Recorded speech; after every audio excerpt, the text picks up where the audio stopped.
Cyber fraud અને online છેતરપિંડીના સમાચાર સાંભળતા જ હશો, પરંતુ હવે સાયબર ગુનેગારો ઠગાઈની એક નવી અને વધુ ખતરનાક રીત અપનાવી રહ્યા છે. આ રીતનું નામ છે સીમ સ્વેપિંગ ફ્રોડ. કલ્પના કરો કે તમારા ફોનમાં અચાનક નેટવર્ક ગાયબ થઈ જાય. તમે તેને સામાન્ય ટેકનિકલ સમસ્યા માનીને અવગણો, પરંતુ આ જ ક્ષણે કોઈ સાયબર ઠગ તમારા મોબાઈલ નંબરનો કબજો મેળવી તમારા બેંક ખાતામાં ઘૂસી રહ્યો હોય તો. તાજેતરમાં એક જ્વેલર્સના માલિક સાથે આવું જ બન્યું હતું, જ્યાં સીમ સ્વેપિંગની મદદથી તેમના બેંક એકાઉન્ટમાંથી 83 લાખ રૂપિયાની ઉચાપત કરવામાં આવી હતી. હવે પ્રશ્ન એ થાય છે કે આ સીમ સ્વેપિંગ ફ્રોડ શું છે?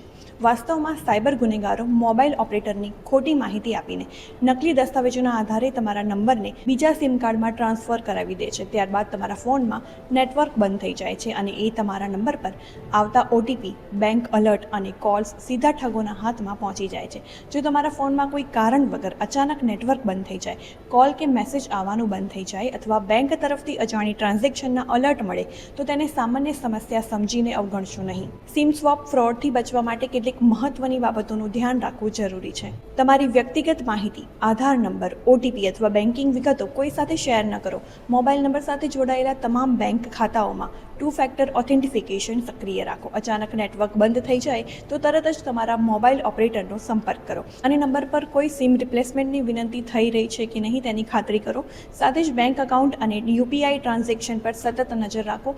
યાદ રાખો, ફોનમાં અચાનક નેટવર્ક ગાયબ થવું એ ટેકનિકલ ખામી જ હોય એવું જરૂરી નથી. તે સાયબર ઠગોના સીમ સ્વેપ અટેકનો પ્રથમ સંકેત પણ હોઈ શકે છે.